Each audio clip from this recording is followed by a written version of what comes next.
Assalamualaikum warahmatullahi wabarakatuh.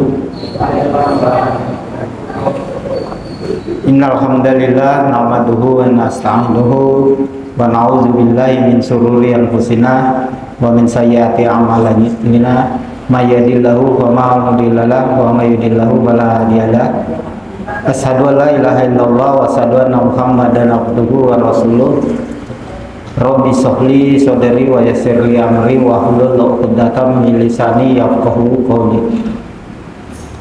Alhamdulillah, kembali lagi kita dipertemukan di agenda kajian rutin antara Musholah Rahmatullah dengan komunitas Ngetam yang rutin diadakan di Senin malam. Namun di malam ini suasananya agak beda. Bedanya itu ada karpetnya baru plus kursinya baru. Ya alhamdulillah. Mungkin ini ada titipan-titipan dari orang-orang baik yang ingin menginfakkan hartanya.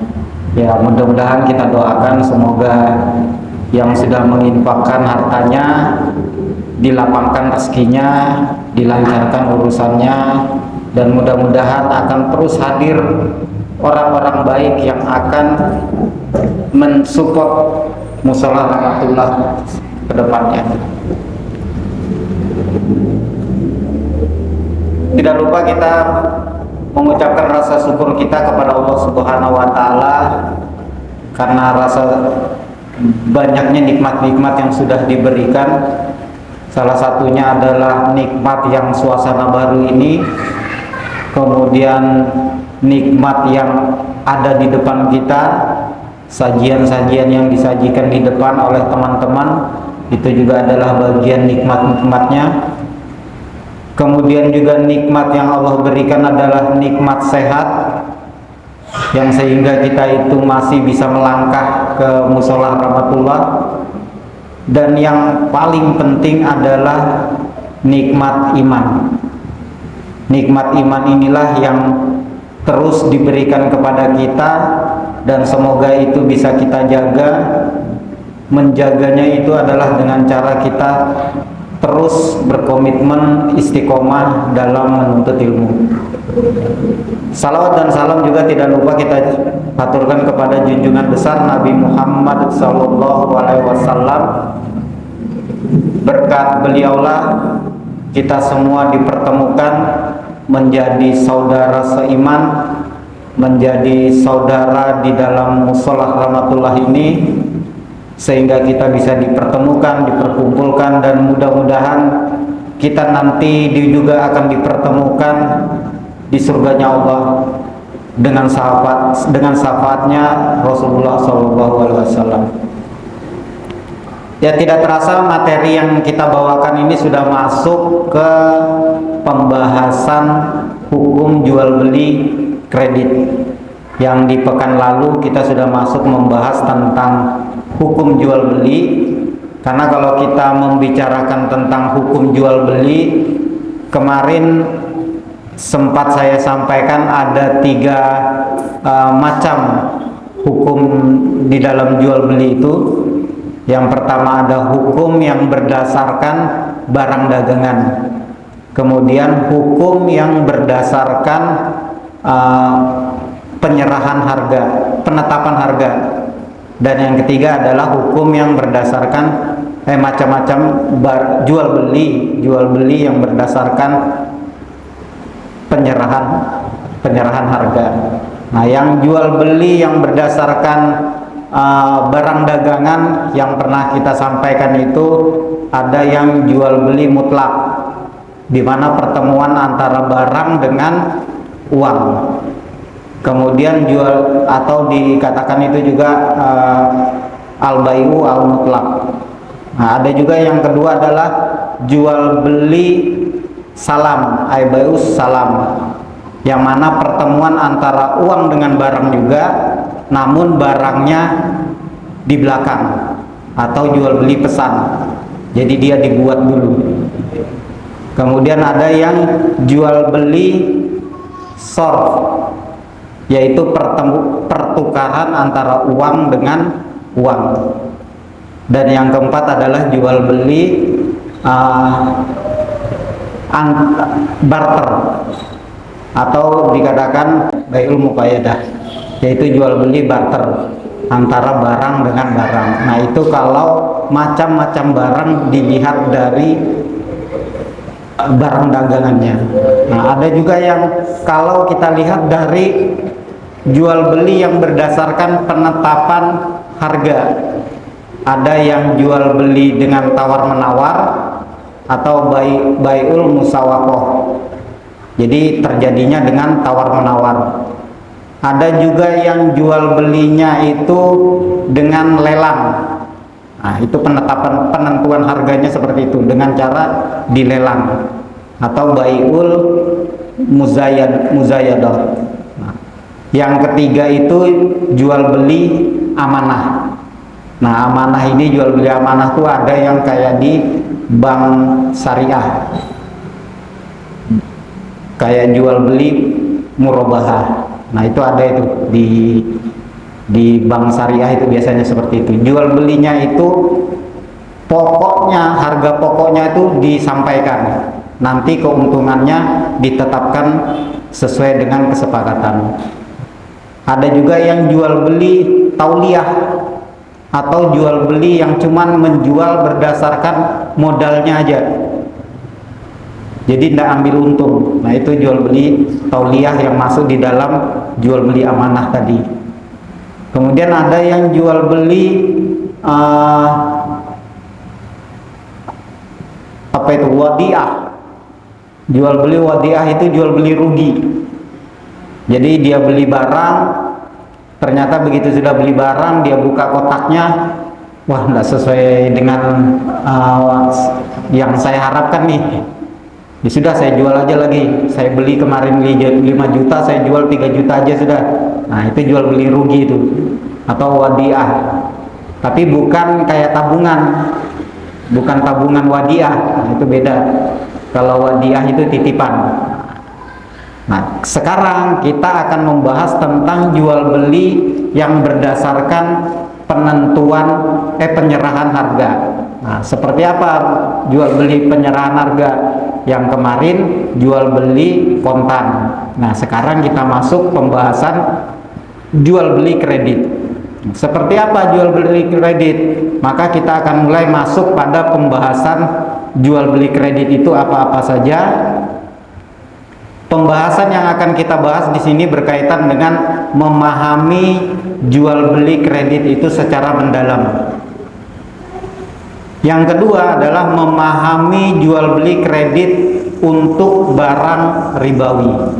Nah, karena jual beli kredit ini kalau sudah bersinggungan dengan barang ribawi, hukumnya itu seperti apa? Nah, itu yang harus kita lebih hati-hati, itu di jual beli kredit itu di situ, barang ribawinya.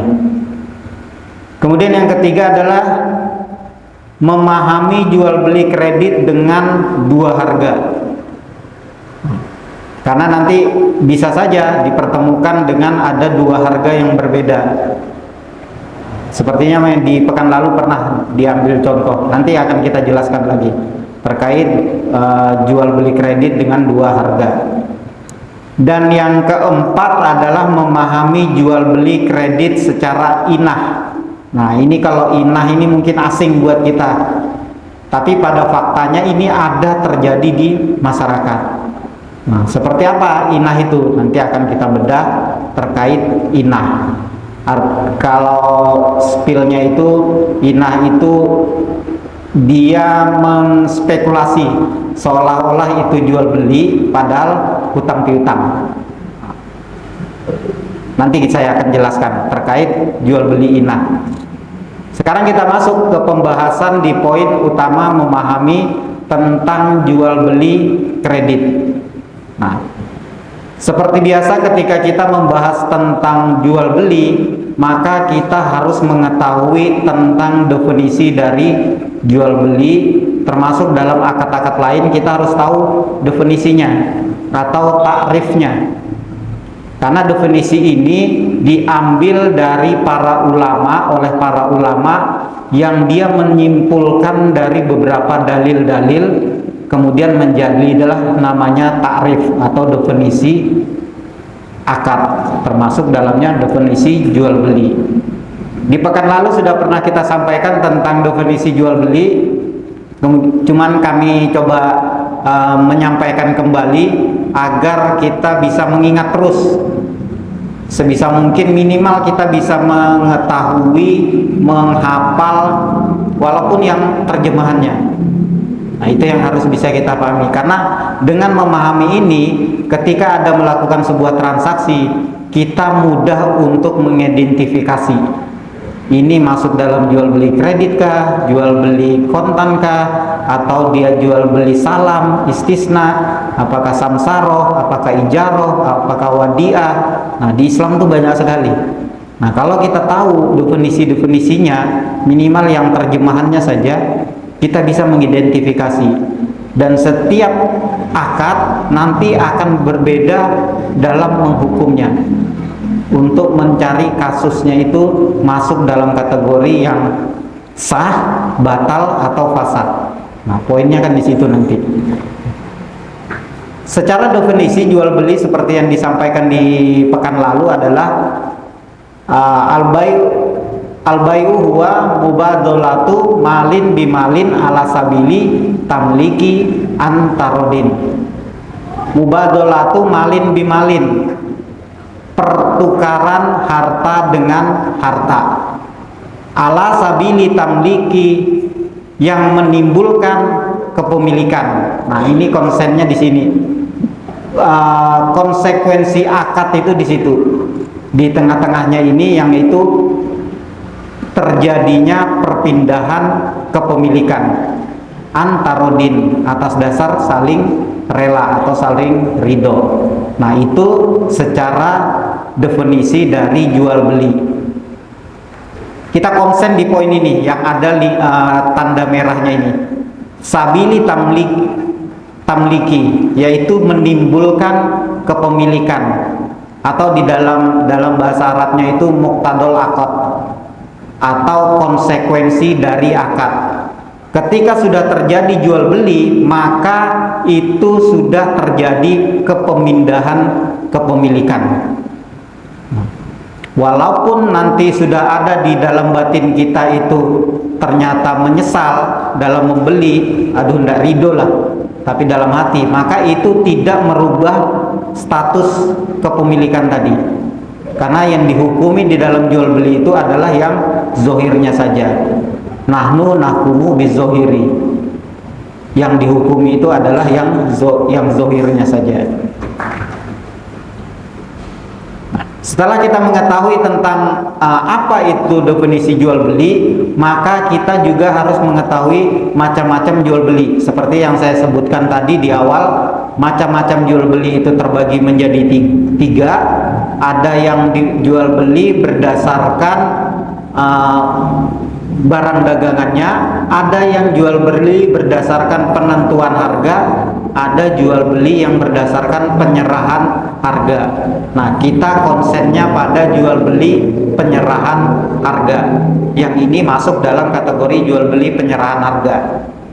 Yang jual beli penyerahan harga yang pertama kita bahas di pekan lalu adalah jual beli kontan atau bai'u munjis as-saman, di mana pembayarannya itu di depan, baru barangnya juga di depan. Itu jual beli kontan. Nah, yang kedua adalah jual beli harga bertempo atau bai'u muajjal as-saman, di mana mensyaratkan pembayaran harganya itu kemudian atau bertempo. Kalau sekarang itu dikatakan cicil. Nah, itu jual beli bertempo. Dan yang ketiga, ini akan terus kita ulang-ulang, jual beli dengan penyerahan harga kemudian, atau dikatakan bai'u muajjal al-masman, yaitu jual beli yang penyerahan barangnya yang kemudian. Nah, salah satunya itu akad salam, akad istisna. Nah, nanti di pekan berikutnya kita akan membahas terkait akad salam dan akad istisna, dimana kalau kita mau pesan barang yang barangnya itu belum ada, konteksnya itu harus dibuat dulu. Nah, itu masuk di dalam akad salam atau akad istisna. Nah, itu nanti akan kita bahas di sesi berikutnya. Jangan sampai nanti kayak kita seperti yang ambil contoh kemarin, pesan makanan itu nanti hukumnya seperti apa, kemudian cara untuk bertransaksinya bagaimana. Nah, itu harus kita ketahui, karena kita lihat itu hal sepele. Karena kalau dalam kondisi sekarang kalau mau pesan makanan ya tinggal pesan aja kan, tinggal cari aplikasi Grab, Gojek atau Maxim, sudah pesan. Nah, tapi kita tidak melihat tentang status hukumnya nanti itu seperti apa. Nah, itu yang harus kehati-hatian di dalam kita memahami tentang jual beli. Jangan sampai nanti kita membeli sesuatu yang justru itu ada yang tidak terpenuhi rukun syaratnya, sehingga secara syariat sebenarnya itu akad yang batal, tapi kita sudah merasa memiliki barangnya, padahal sudah statusnya itu batal. Nah, itu bahayanya di situ. Nah, penting untuk kita pahami di situ. Nah, yang kita bahas di sini adalah yang kita tandain merah ini, yaitu jual beli harga bertempo atau bai'u muajjal as-saman. Jual beli dengan harga bertempo atau biasa yang kita kenal itu jual beli kredit. Nah, di dalam Islam itu dikatakan al-bai'u biddaini wa bitaksid. Nah, al-bai'u itu jual beli, biddaini itu bertempo, dan wabi taksid atau dicicil. Nah, itu jual beli dengan cara bertempo atau biasa kita kenal juga kalau istilah kita tuh utang lah. Dan sudah utang dicicil. Nah, ada juga kan utang tuh langsung satu kali bayar. Nah, kalau wabi taksid itu dicicil, yaitu jual beli barang yang diserahkan pada saat akad, sedangkan harganya dibayar dengan cara tempo, bisa mungkin sebulan dengan cara dibayar sekaligus, atau mungkin dicicil beberapa kali. Nah, itu yang namanya jual beli bertempo. Bagaimana status hukum jual beli kredit ini? Nah, sesuai tema jual beli kredit bolehkah? Nah, itu yang harus kita ketahui. Karena selama ini memang kan jual beli banyak yang kita lakukan dengan cara jual beli kredit. Karena itu buat kita adalah meringankan dalam membeli suatu barang kredit. Tapi bagaimana dalam pandangan Islam? Hukumnya adalah jaiz atau boleh. Sebagaimana dikatakan, ya ayyuhallazina amanu iza tadayantum biddaini ila ajalin musamma faktubuhu. Hai orang-orang yang beriman, apabila kamu bermuamalah secara tidak tunai untuk waktu yang ditentukan, hendaklah kamu menuliskannya. Ini ada di dalam surah Al-Baqarah ayat 282. Surah Al-Baqarah ayat 282 ini adalah surah yang paling panjang, karena satu lembar full itu cuman ayat itu 282 itu membicarakan tentang jual beli kredit. Nah, ternyata di Islam itu diatur juga di dalam itu.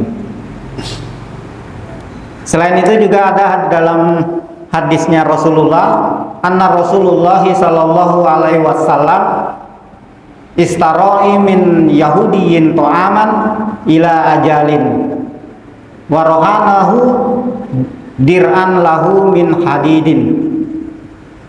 Jadi Rasulullah sallallahu alaihi wasallam membeli dari orang Yahudi makanan. Istaromin Yahudiyin to'aman. To'aman itu adalah makanan. Dalam riwayat yang lain, makanannya itu disebutkan adalah juawud. Juawud itu seperti gandum yang kasar nggak salah itu. Nah itu juawud. Ada juga yang dikatakan syair atau gandum halus, ada juga yang di situ. Nah itu makanan yang ada di zamannya Rasul itu ada yang namanya juawud. Nah, ila ajalin, sampai tempo tertentu, war'anahu dir'an lahu min hadidin, dan beliau mengagungkan baju besi milik beliau. Nah kalau kita lihat ketika membeli makanan, Rasulullah membeli makanan tadi kepada orang Yahudi, menjaminkan sesuatu atau mengagungkan baju besi beliau, berarti kan ada transaksi yang bukan cash, karena menjaminkan sesuatu. Karena tidak mungkin membeli barang cash kemudian dia mengagungkan baju besi, berarti kan ini kredit. Nah itulah yang menjadi kebolehan di dalam jual beli kredit. Nah itu ya, kalau kita lihat Rasulullah saja dalam kondisi seperti itu untuk membeli makanan sampai harus berhutang. Maka kita harusnya bersyukur kepada diri kita ini dalam kondisi Rasulullah seperti itu ya. Karena ada juga yang menjadikan pembanding itu kan Rasulullah. Ya itu kan ada pasti begitu kan. Rasulullah diuji wajar karena punya mental yang kuat. Ya Allah, tapi harusnya kita menjadikan itu sebuah introspeksi, memberikan bahwa Allah menguji Rasulullah seperti itu untuk memberikan contoh kepada umatnya, bahwa yang diuji itu bukan hanya kita yang dalam kondisi seperti itu, Rasulullah pun diuji dalam kondisi seperti itu. Nah itu yang harus bisa kita ambil, dan kita harusnya bersyukur punya panutan yang seperti itu. Nah setelah kita mengetahui tentang kebolehan dari jual beli tadi, kita juga harus mengetahui yang namanya rukun dari jual beli. Karena dalam setiap akad, apapun itu, akad jual beli cash, kredit, ataupun nanti yang jual beli barang kemudian, yang akadnya nanti salam atau istisna, atau akad samsaro, yang mana itu adalah akad makelar, akad ijaro, yang itu akad adalah sewa menyewa, atau upah karyawan. Nah itu akadnya ijaro. Semua dari akad-akad tadi itu pasti ada yang namanya rukun dan syaratnya. Dan setiap rukun dan syaratnya itu tidak boleh ada yang salah satu itu hilang.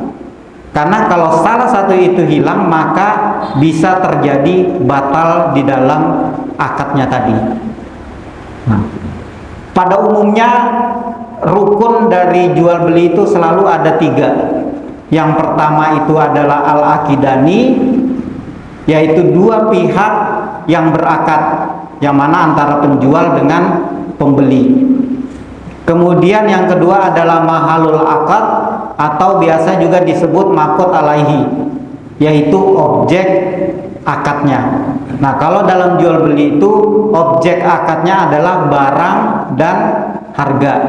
Seperti tadi macam-macam jual beli itu, jual beli berdasarkan barang, ada yang ketemunya barang dengan harga, ada yang ketemunya uang dengan uang atau sorf, pertukaran uang dengan uang, ada yang di zaman dulu adalah barter. Nah, barang ketemu barang.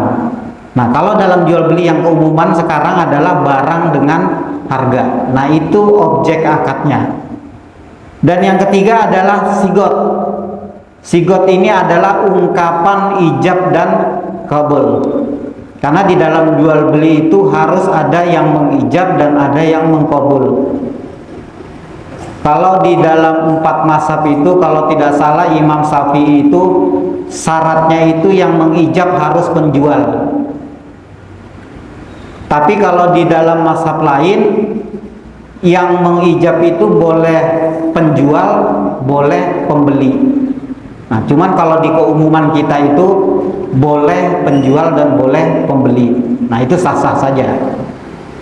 Bisa saja kan yang menanyakan duluan barang itu adalah si pembeli, atau bisa saja penjual yang menawarkan duluan barang itu, dia yang mengijab duluan. Nah, itu sah-sah saja. Nah, syarat yang pertama adalah al-aqidani. Syaratnya pasti harus akil atau berakal. Karena kalau kita melakukan jual beli kepada orang gila, ya tidak sah pasti kan. Maka syarat ini harus terpenuhi. Yang kedua adalah mumayyiz. Mumayyiz itu diambil dari sekitar umur 7 tahun. Seperti yang kita sampaikan di dalil pembahasan pekan lalu, ya 2 pekan lalu itu, yang menjadi standar 7 tahun itu ketika ada perintah sholat untuk anak-anak di usia 7 tahun itu. Nah, itu masuklah di kategori mumayyiz tuh di situ. Jadi kalau kita mau menyuruh anak kita, minimal dia itu sudah masuk kategori mumayyiz, atau dia mengetahui uang. Dia tahu uang ini 10.000, 100.000, kemudian barang yang dibeli itu dia tahu, minimal itu. Karena nanti jangan sampai nanti melakukan transaksi jual beli dia tidak tahu barang yang mau dibeli apa, uang yang dia bawa itu juga tidak tahu nilainya, dan kemungkinan tidak ada kembalian, dia tidak tahu. Ternyata uangnya pas, dia nungguin terus kapan ya kalau tidak dikasih kembalian. Karena ketidaktahuan itu. Nah, makanya minimal mumayyiz itu sudah mengetahui tentang uang. Dan yang ketiga adalah muhtar. Muhtar di sini ini bebas untuk memilih. Jadi tidak ada paksaan baik itu kepada pembeli maupun kepada penjual. Nah, syarat 3 ini harus terpenuhi. Nah, yang kedua tentang mahalul akad. Barangnya itu harus suci atau tohir, bukan barang najis. Karena kalau sudah barang najis atau barang yang mengandung keharaman, itu maka walaupun sudah antarodin atas dasar suka sama suka, atas dasar keridoan, tapi barangnya itu adalah barang haram, di dalam Islam tetap itu hukumnya batal. Di dalam muamalah Islam itu batal, karena bukan barang yang suci, barang yang tohir tadi. Yang kedua adalah dapat dimanfaatkan atau intifa bihi. Kemudian yang ketiga adalah milik yang berakad atau milkiyatul akid. Karena barang itu harus sudah dimiliki dulu baru bisa dilakukan jual beli. Tidak boleh menjual barang yang belum ada kita miliki. Statusnya itu tidak bisa. Kalau kita menjual barang yang belum kita miliki, maka akad yang harus kita pakai adalah akad samsaroh. Kita menjadi makelar, perantara untuk menjual barang yang bukan kita miliki. Nah, itu beda statusnya. Atau menggunakan akad jualah. Jualah itu seperti ada orang yang menjual barang dengan cara sayembara. Nah, itu jualah. Kita tidak memiliki barang itu, maka dengan cara akadnya kita melakukan akad jualah. Atau sekalian diijaroh atau diupah. Kita menjualkan barang orang yang bukan milik kita, tapi kita diupah dari menjualkan barang orang itu. Nah, jadi banyak cara dalam berakad itu, dan konteksnya itu nanti seperti apa, hukumnya juga dan akadnya akan berbeda-beda. Yang keempat itu adalah dapat diserah terimakan, taslim. Jangan sampai nanti kita memiliki barang mau dijual ternyata tidak bisa kita serahkan. Contohnya yang kayak kemarin mau jual burung tapi burungnya lepas di luar. Bagaimana kita mau serah terimakan? Nah, maka itu harus dapat diserah terimakan, tadi itu harus taslim. Yang kelima itu barangnya harus diketahui atau maklum. Dan yang keenam adalah barangnya makbut, sudah dipegang oleh penjual. Artinya langsung serah terima dari tangan ke tangan, itu makbut. Nah, tambahan satu adalah barangnya bukan barang ribawi kalau dalam jual beli kredit tadi. Nah, ini nanti yang akan kita konsen tuh di poin mahalul akadnya.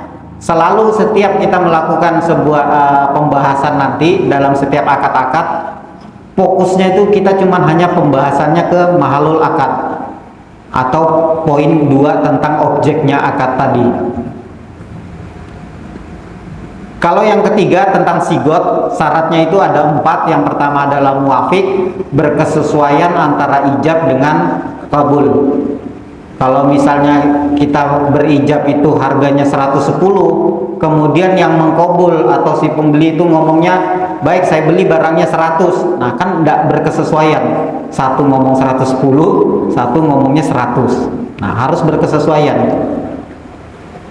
Yang kedua tuh harus satu majelis akad, ada pertemuan. Kalau kemarin di 2 pekan lalu pembahasannya itu dalam majelis akad itu ada yang online, ada yang offline. Nah itu sudah kita bahas di 2 pekan yang lalu. Yang ketiga tidak ada fasil atau tidak boleh ada pemisah antara ijab dan kabul. Kalau kasus yang kemarin itu kalau online, ketika dia menelpon nanya harga, kemudian dia matikan dulu, sebentar ya saya matikan dulu, saya tanya istri, kemudian dia telepon lagi, ya sudah saya beli. Nah itu ada yang namanya pemisah tadi itu, fasil jadinya. Jadi dia harus mengulang lagi, berakad lagi. Gimana tadi akadnya? Saya beli ya 100.000, mengulang akad itu karena ada fasil tadi, pemisah. Itu kalau di online. Termasuk di dalam offline juga begitu. Dia keluar dari majelis akad tadi, saya keluar dulu, saya tanya istri saya, nah keluar dari majelis, maka itu fasil namanya. Harus kembali lagi mengulang kalimat yang diucapkan. Kemudian yang keempat adalah sama atau saling mendengar antara ijab dengan kabul. Penting buat kita kunci di tentang rukun dan syaratnya ini. Jangan sampai nanti kita tidak memahami tentang rukun dan syaratnya, sehingga kita melakukan sebuah transaksi itu ada salah satu yang hilang, sehingga menjadikan akad itu batal. Kalau fasad masih bisa kita perbaikin tanpa harus mengulang akad. Tapi kalau sudah batal, kepemilikan barang tadi itu tidak bisa kita miliki karena batal. Harus mengulang dulu, penuhin dulu rukun mana yang hilang atau syarat mana yang hilang, baru bisa jadinya perpindahan kepemilikan tadi itu. Ala sabili tadi, ala sabili tamliki antarodin. Nah baru atas dasar saling rela. Nah, kita akan fokus kepada poin 7 tentang mahalul akad, yaitu bukan barang ribawi. Jenis barang seperti yang pernah kita sampaikan di sebelumnya itu ada 3. Ada barang misliat, ada barang kimiat, dan ada barang ribawi. Nah barang ribawi ini yang harus kita hati-hati dalam melakukan sebuah transaksi. Terkhusus pembahasannya itu barang ribawi yang nantinya itu kredit. Seperti apa? Karena di dalam syarat tadi itu di mahalul akad poin ke-7 bukan barang ribawi. Berarti barang ribawi tidak boleh dikreditkan. Yang barang misliat itu seperti apa? Yaitu barang yang ada padanannya di berbagai pasar atau toko. Barangnya itu ciri-cirinya ditimbang, ditakar, atau dihitung ketika melakukan sebuah transaksi. Dan barangnya itu tidak perlu harus dideskripsikan. Contohnya itu kan beras. Beras dengan ciri-ciri putih bersih, agak gemuk dikit, dideskripsikan betul. Padahal keumumannya beras itu ya kurang lebih bentuknya begitu. Jadi tidak perlu harus didetailkan dideskripsikan. Nah itu contoh barang misliat. Berbeda dengan barang kimiat. Barang kimiat itu tidak ada padanannya di berbagai pasar. Dan barangnya itu tidak perlu harus ditimbang, ditakar ketika melakukan transaksinya itu. Ya contoh aja tanah, kan tidak perlu harus ditimbang atau ditakar. Kecuali kalau kita beli tanah karungan, nah itu beda. atau beli rumah. Nah, itu kan tidak perlu harus ditimbang, ditakar, dan itu barangnya harus dideskripsikan. Karena nanti akan terjadi ambigu atau ketidakjelasan tentang barangnya, sehingga begitu kita beli, wah, tidak sesuai nih harapan saya. Yang saya mau itu tadi tanahnya itu 10 kali 20. Ternyata ukuran 2 kali 2. Wah, ini tinggal digali lagi 2 meter, jadi sudah ini ditanam. Berarti kan harus dideskripsikan. Tanah dengan ukuran 10 kali 15, posisinya hook, kemudian bagian belakang ada miring. Nah, itu kan didetailkan. Termasuk mobil dengan warna merah, bannya itu 3. Nah, itu kan dideskripsikan. Bautnya hilang 1. Nah, paling tidak harus dijelaskan tentang cacat-cacatnya, itu harus dijelaskan. Tidak boleh disembunyikan tentang kecacatannya, karena itu nanti akan bisa membatalkan, menyembunyikan sesuatu yang ada rusak tadi itu. Makanya penjual itu harus jujur. Kalau di dalam Islam itu kan kuncinya adalah kejujuran di situ kan, dalam jual beli itu. Dan Rasulullah sudah mencontohkan tentang hal itu. Dan kenapa Rasulullah itu banyak orang yang memberikan jual barang dagangannya kepada beliau? Karena beliau amanah, jujur. Sehingga itulah yang menjadi contoh buat kita dalam melakukan jual beli. Terus buat kita sebagai penjual, maka kita harus mengikuti gaya Rasulullah. Nah, yang ketiga adalah barang ribawi, yaitu barang yang terikat dengan ketentuan hukum-hukum riba. Nah, barang ribawi itu ada 6: emas, perak, termasuk di dalamnya adalah uang kertas. Jadi 7: gandum, juawut, kurma, dan garam. Kalau dulu uang kertas itu tidak masuk barang ribawi, karena mata uang dulu itu emas dan perak atau dinar dan dirham. Karena sekarang itu mata uang sebagai alat transaksi, maka masuk dalam kategori barang ribawi. Dan ini yang menjadi ikhtilat atau perbedaan pendapat dari para ulama-ulama. Ada yang tidak memasukkan kategori barang ribawi, tapi lebih dominan yang masukkan ke kategori uang kertas itu barang ribawi. Atau jumhur ulama itu mengatakan itu uang kertas masuk barang ribawi. Kalau jumhur ulama itu kan berarti mayoritas lebih banyak memasukkan ke dalam situ. Nah, kita lebih baik mengambil yang lebih rojih, yang lebih kuat. Karena mengambil hukum itu harus yang kita cari dalil yang rojihnya, bukan dalil yang marjuh atau dalil yang lemah. Nah, kita cari yang dalil yang lebih kuat untuk menjaga kehati-hatian. Nanti jangan sampai cilaka kita, ternyata itu masuk barang ribawi, di kemudian hari kita dimintai pertanggungjawaban. Wah, dan berat sanksinya kan. Karena riba ini dosa yang terkecil seperti berzina dengan ibu kandung sendiri. Itu riba ini. Dan yang terbesarnya hum fiha khalidun, kekal di dalamnya. Nah, ini 3 contoh jenis-jenis barang yang ada, yang dikenal di dalam Islam itu seperti itu. Jadi dia dibagi menjadi 3. Nah, dalil-dalil dari barang ribawi itu, ini hadis dari Rasulullah. Sami'tu Rasulullah sallallahu alaihi wasallam an bai'iz zahabi biz zahabi wal fiddati bil fiddati wal burri bil burri wasyairi bis syairi wat tamri bit tamri wa milhi bi milhi illa sawaan bisawain ainan bi ainin faman zada au zadada faqad arba farodan nasu ma ahadzu. Ini hadis riwayat Muslim. Sami'tu Rasulullah sallallahu alaihi wasallam, aku telah mendengar bahwa Rasulullah sallallahu alaihi wasallam. Mendengar Rasulullah berarti sahabat mendengar Rasulullah. Yanha an bai'i, melarang jual beli.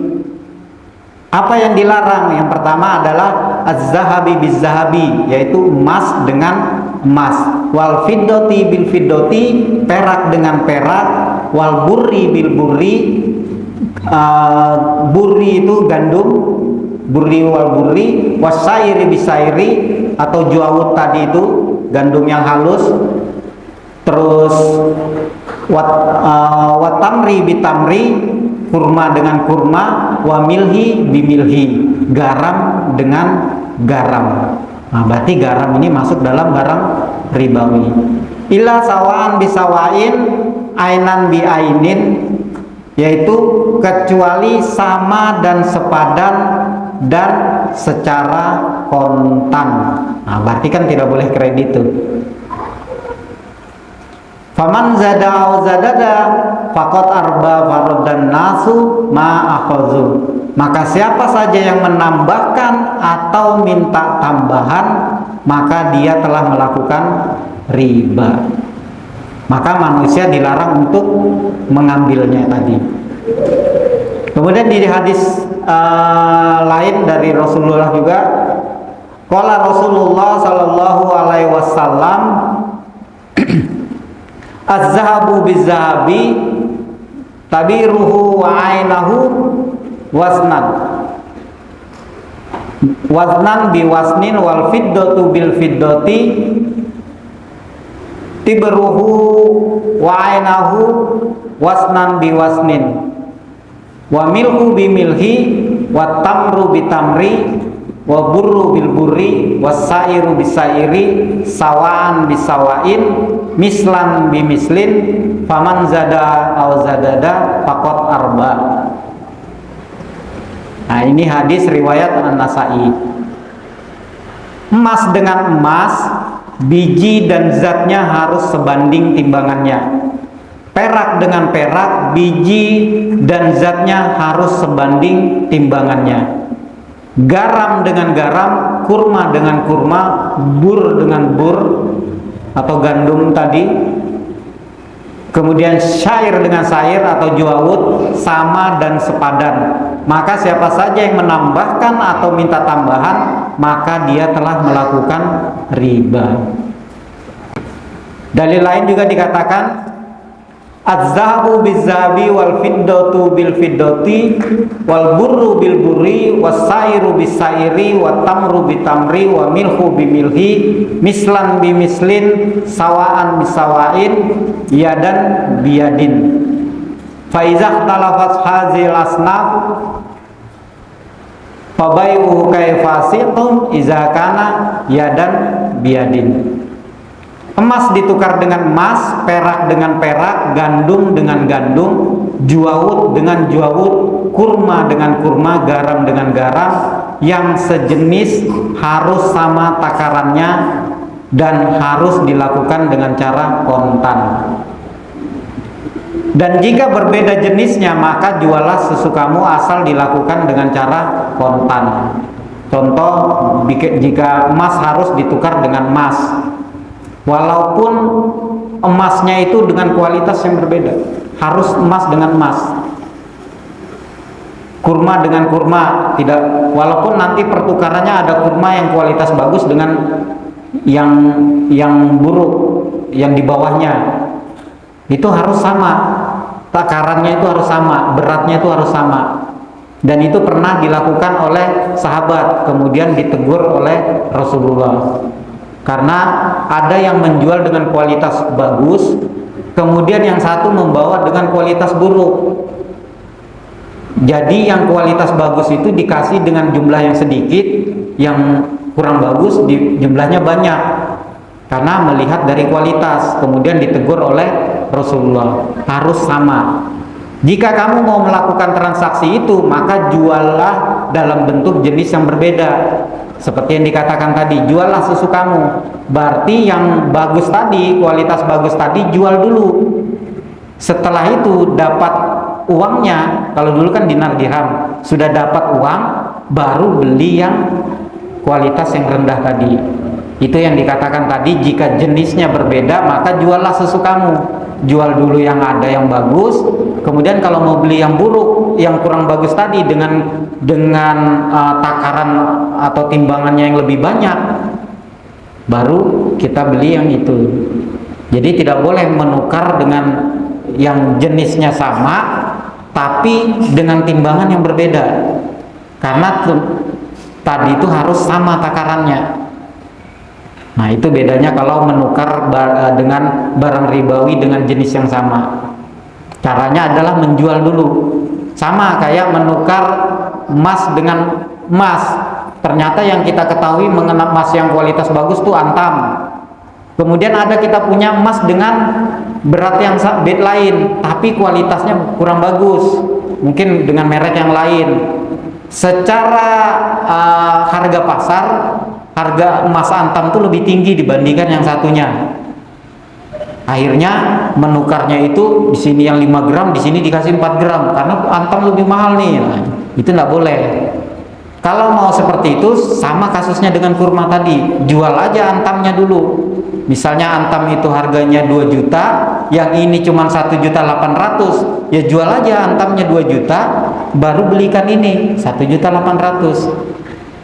Juallah sesukamu tadi itu.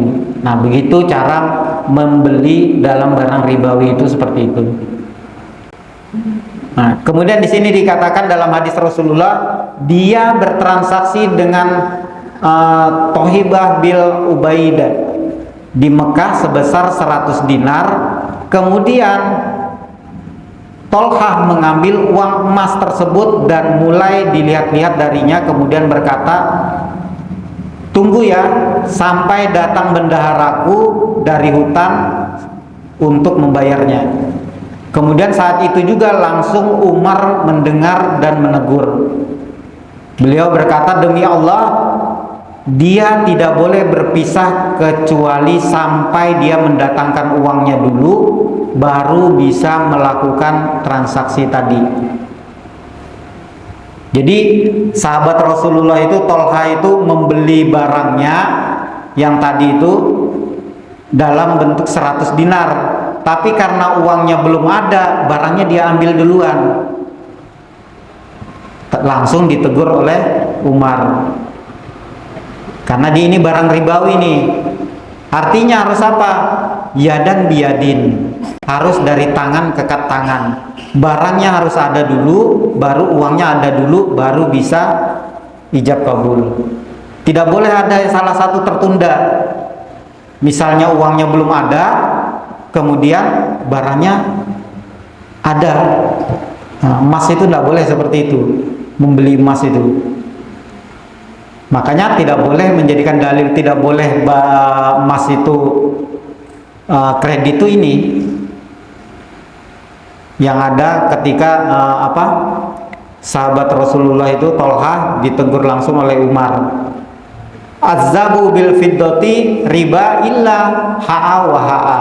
Menjual emas dengan perak akan mengandung riba kecuali bila kontan. Karena kan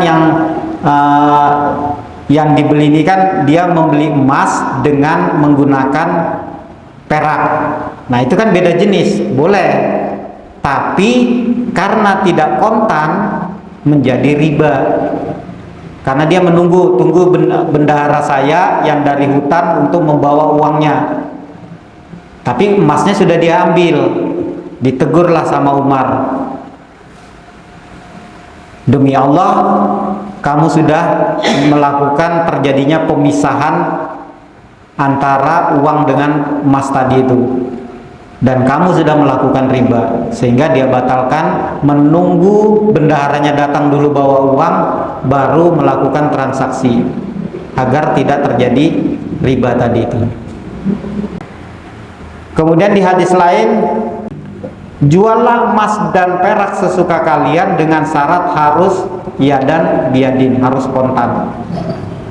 Emas harus kontan. Jual beli barang ribawi itu ada 6. Yang pertama emas, perak termasuk uang, gandum, jawut, kurma dan garam. Itu yang sudah kita sampaikan tadi.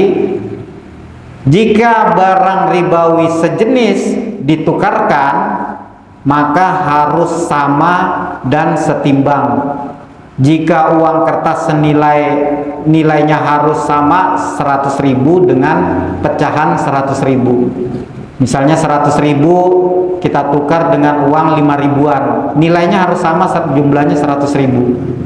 Faktanya kalau kita kalau sudah menjelang lebaran, banyak tuh tukar uang. 100.000 ditukar 5.000, nilai yang kita dapat 95.000, hilang 5.000. Nah, ini sedang melakukan transaksi ribawi. Lah itu kan ada jasa buat saya, nggak boleh di situ jasanya. Maka kalau mau aman menukar uang itu ya lari ke bank. Biasanya di bank itu kan dengan nilai yang sama, itu lebih aman. Jika kurma dengan kualitas baik ditukar dengan kualitas biasa, harus sama dan setimbang. Itu kalau jenisnya sama. Harus kontan, tidak boleh dikreditkan, dan harus dari tangan ke tangan, tidak boleh secara online. Nah, jadi kalau ada yang mau jual beli emas online, itu sedang melakukan transaksi riba. Kenapa? Karena barangnya tertunda. Sementara tadi dalam hadis Rasul harus yadan biadin, harus dari tangan ke tangan, ha'a wa ha'a. Jika barangnya tidak sejenis, ketika ditukarkan boleh, tapi dengan catatan harus suka sama suka dan harus kontan, tidak boleh dikreditkan dan harus dari tangan ke tangan, dan tidak boleh secara online. Nah, ini barang ribawi itu seperti ini dalam melakukan transaksinya. Tetapi ada pengecualian terhadap barang ribawi tadi. Kalau dalam pengecualian ada 6 barang ribawi itu, berarti yang dikecualikan itu tidak boleh semua, namanya pengecualian kan. Berarti ada beberapa saja yang dibolehkan, tapi harus tetap ada yang tidak dibolehkan, namanya pengecualian. Semua dilarang oleh Rasul harus kontan, tidak boleh dikredit, tetapi ada pengecualian. Berarti tidak boleh semua, karena kalau dibilang di pengecualian itu berlaku untuk semua, berarti membuang hadis-hadis sebelumnya tadi itu yang sudah disampaikan di atas tadi itu. Berarti tidak berlaku hadis yang kemarin yang disampaikan tadi itu, padahal itu juga hadisnya sahih. Tidak boleh membuang hadis yang ada. Berarti pengecualian itu hanya berlaku pada barang-barang tertentu saja dari barang ribawi tadi, tidak berlaku untuk semuanya. Nah, itu namanya pengecualian. Sebagaimana dalam kaidah fikih dikatakan dalilul am ya baqa ala umumihi malam yalid dalilut takhsis. Dalil umum tetap pada keumumannya selama tidak ada dalil yang mengkhususkan atau mengecualikan keumuman tadi. Nah, emas dan perak tidak dapat dijual belikan secara kredit mutlak. Nah, itu pengecualiannya berarti bukan kepada emas dan perak. Tetapi yang keempat yang lain yang ada kaitannya dengan makanan tadi, 4 barang ribawi tadi, gandum, jawud, kurma, dan garam, ternyata boleh dikreditkan. Berarti emas dan perak saja yang tidak boleh kredit. Caranya adalah dengan cara apa? Dengan akad salam. Tidak bisa dikreditkan karena akad salam itu barangnya tertunda, tapi bayarnya harus di depan. Tapi tidak boleh kredit berarti kan. Cuman kan tidak ketemu tuh, tidak yadan biadin. Tadi di dalil yang lain di hadis Rasulullah sebelumnya harus ketemu dulu kedua-dua barang itu baru bisa bertransaksi. Sebagaimana tadi yang ada sahabat Rasulullah Tolhah tadi, harus ketemu barang dengan uang baru bertransaksi. Tapi kalau dengan akad salam, barangnya belum ada tapi dia harus bayar cash duluan. Khusus barang makanan tadi, gandum, misalnya kita beli kurma, kurmanya belum datang, tapi kita harus bayar cash duluan. Tidak boleh kita menunda pembayarannya. Nanti begitu barang datang baru kita ambil barangnya. Nah, itu akad salam itu seperti itu. Nanti akan kita dalami di sesi berikutnya berkaitan dengan jual beli barang yang tertunda atau dengan akad salam dan akad istisna. Boleh kredit. Kalau yang tadi kan tidak boleh kredit dengan akad salam. Kalau ini boleh kredit, boleh online, syaratnya harus ada barang jaminan atau rohan. Kan ada tuh akad rohan, jaminan. Yang ketiga, boleh kredit, boleh online, syaratnya juga tidak ada harus pakai barang jaminan, tetapi kedua belah pihak harus sudah saling percaya atau sudah saling mengenal. Biasanya sudah menjadi langganan. Nah, itu boleh. Apa dalilnya? Kita lihat dalil-dalilnya. Yang pertama, boleh pesan, boleh online, tapi tidak boleh kredit. Saya percepat aja ya, karena Nabi SAW datang ke Madinah dan mereka mensalab buah 1 dan 2 tahun, berarti tertunda tuh. Maka Nabi SAW bersabda, man aslafa fi tamrin fal yuslif fi kailin ma'lumin wa waznin ma'lumin ila ajalin ma'lumin. Siapa saja yang mensalaf kurma, maka hendaklah dia mensalaf pada takaran yang jelas, timbangan yang jelas, sampai tempo yang jelas. Mensalaf itu berarti salam tadi, akad salam. Berarti barangnya belum ada. Siapa saja yang mensalaf kurma, dikatakan Rasul di situ, harus dengan takaran yang jelas, timbangan yang jelas, sampai tempo yang jelas. Nah, itu yang membolehkan pesan dan boleh online tapi tidak boleh kredit. Kemudian kami mensalaf pada masa Rasulullah SAW, Abu Bakar dan Umar pada gandum, juawud, kurma dan kismis kepada kaum yang mereka tidak memilikinya. Nah, ini dalil membolehkan akad salam tadi, akad pesan. Kemudian dalil boleh kredit, boleh online, wajib ada barang jaminan atau rohan. Dalilnya itu anna Rasulullah sallallahu alaihi wasallam istara min yahudiyin ta'aman ila ajalin wa rohanahu dir'an lahu min hadidin. Ini yang tadi yang Rasulullah menjaminkan baju besi ketika beliau membeli makanan tadi. Makanannya itu adalah, dalam riwayat lain adalah makanan juawud. Kemudian dalil yang membolehkan kredit, boleh online tapi wajib ada barang jaminan atau rohan tadi. Ini dalil dari Al-Quran. Wa in kuntum ala safari walam tajidu katiban farihanum ma'budah. Fa in amina ba'dukum ba'dan falyu'addil ladzi tumina amanatahu wal yattaqillaha. Siapa saja yang menjual dengan dua jual beli, maka baginya harga yang lebih rendah atau riba. Nah, berarti yang harus dipilih itu yang rendah. Jadi bukan yang 120 tadi itu. Yang 120 itu kan karena ada tambahan tuh, karena ditangguhkan, jadi disepakatilah kita naikkan jadi 120. Anggaplah itu kalau bahasa sekarang bunga. Nah, itu yang tidak boleh. Maka yang harus diambil adalah yang terendah tadi itu. Jika terjadi kasus tersebut, jual beli itu tetap sah, namun dengan harga yang lebih rendah atau harga yang awal tadi. Tidak boleh ada perubahan harga tadi itu. Itu tadi terjadi dua jual beli dalam satu transaksi jual beli. Jika dia yang ambil yang harga tertingginya yang 120-nya, maka selisihnya tadi itulah yang dikatakan riba, atau yang tren sekarang adalah bunganya. Nah, sekarang kita bahas tentang jual beli kredit secara inah. Secara yang kita ketahui ini kan asing, kalimat inah nih apa nih?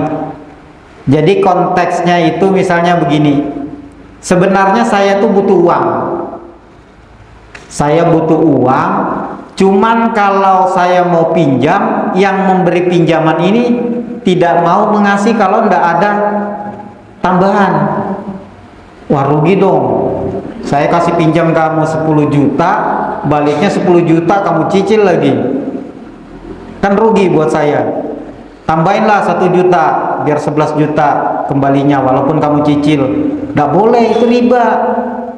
Maka disiasatin, ya sudah, kita jual beli aja supaya nggak jadi riba. Nah, bagaimana kasusnya? Ini contohnya Iqbal menjual motor kepada Dedi. Wah, ini contohnya dengan kasus ada orangnya. Ini contoh aja. Kemarin namanya beda, jadi setiap saya ngisi di mana saya ganti orang lagi. Kasusnya ganti. Ini contoh aja ya. Iqbal menjual motor kepada Dedi secara kredit selama 1 tahun dengan harga 12 juta. Lalu Dedi langsung menjualnya lagi motor itu kepada Iqbal secara tunai seharga 10 juta. Jadi Iqbal ini orang yang berhutang. Kemudian dia jual kepada Dedi secara kredit. 1 tahun dia kredit itu dengan harga 12 juta. Kemudian Dedi jual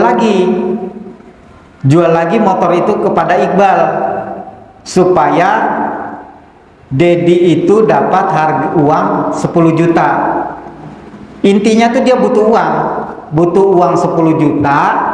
Cuman kalau dia dipinjam harus kembali 12 juta kan riba. Maka harus ada bentuk barang. Dijual lah. Iqbal ini jual motor ke Mas Dedi.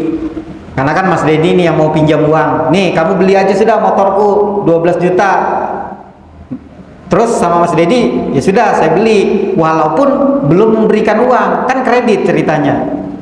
Tapi motor sudah dimiliki. Ya, saya beli ya dengan kredit 12 juta, saya cicil bulan depan, mulai bulan depan 1 juta 1 juta dengan harga 12 juta. Setelah selesai dia jual lagi. Saya jual ya ke Iqbal. Saya jual lagi motornya nih, tapi cash 10 juta. Sudah dibelilah sama Dedi 10 jutanya. Sama Iqbal itu. Dapat sudah uang cash itu. Dikasihkan, ya saya beli 10 juta motornya, dikasihkanlah uang 10 juta itu ke Mas Dedi.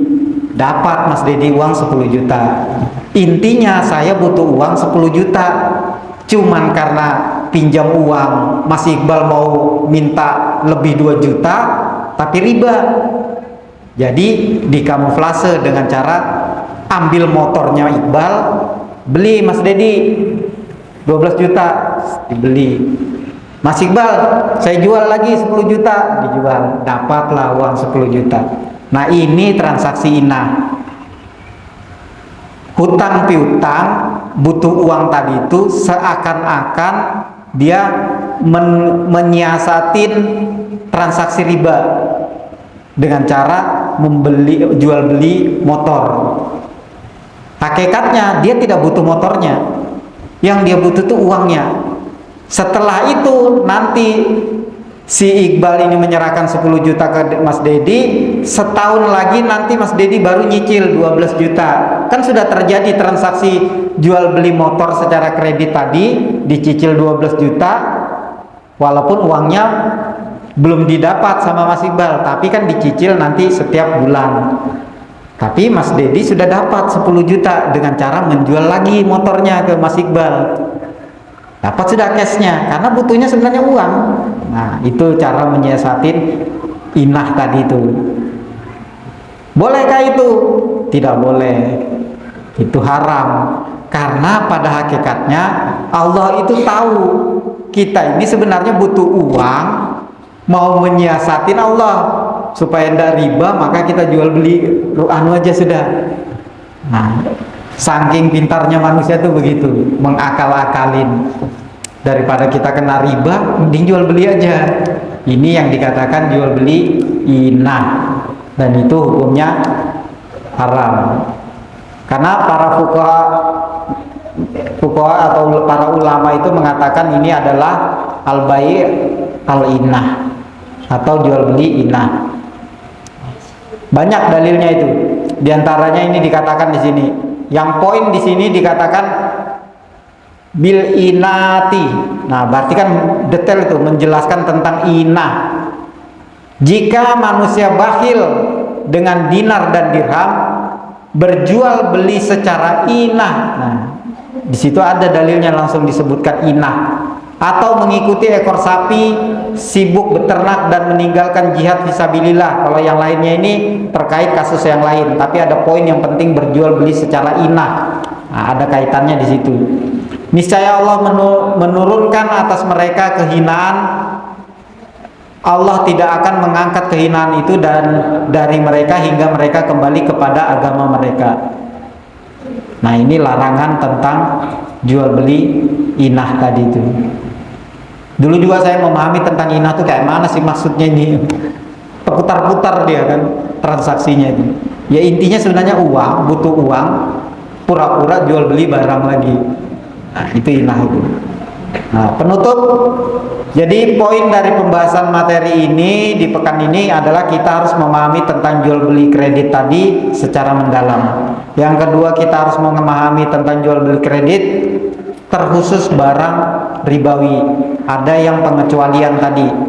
Khusus emas dan perak tidak boleh kredit dan harus kontan, tidak boleh online. Tapi 4 barang ribawi tadi boleh. Ada dalilnya tadi. Nah, itu yang menjadikan kebolehan. Karena ada dalil pengecualian itu kan berarti ada yang mutlak tidak boleh, ada yang boleh. Namanya juga pengecualian. Kemudian yang ketiga, kita harus memahami jual beli kredit dengan 2 harga tadi. Larangan tentang 2 harga. Kemudian kita juga harus paham tentang jual beli kredit inah. Jadi jangan sampai kita coba-coba untuk melakukan transaksi seperti tadi, jual beli inah, mengakal-akalin Allah seolah-olah Allah itu tidak tahu kalau sebenarnya kita lagi mau pinjam uang dengan cara meminta tambahan. Terus bagaimana tentang jual beli pesanan atau yang akadnya nanti salam dan istisna? Nah, insya Allah itu akan kita bahas di sesi berikutnya. Oke, itu saja yang bisa saya sampaikan. Mudah-mudahan apa yang bisa kita sampaikan di malam ini bisa bermanfaat buat kita semua. Adapun kalau kekurangan-kekurangan dalam penyampaian saya pada malam ini memang karena keterbatasan saya sebagai manusia yang memiliki kelemahan dan kekurangan. Adapun kebenaran yang saya sampaikan itu semata-mata karena Allah yang memudahkan lisan saya untuk menyampaikan tentang kebenaran itu sendiri. Saya akhiri dengan menutup dengan istighfar, astagfirullahaladzim, dan doa kafaratul majelis. Subhanallah wa bihamdika, asyhadu an la ilaha illa anta, astaghfiruka wa atubu ilaik. Wassalamualaikum warahmatullahi wabarakatuh.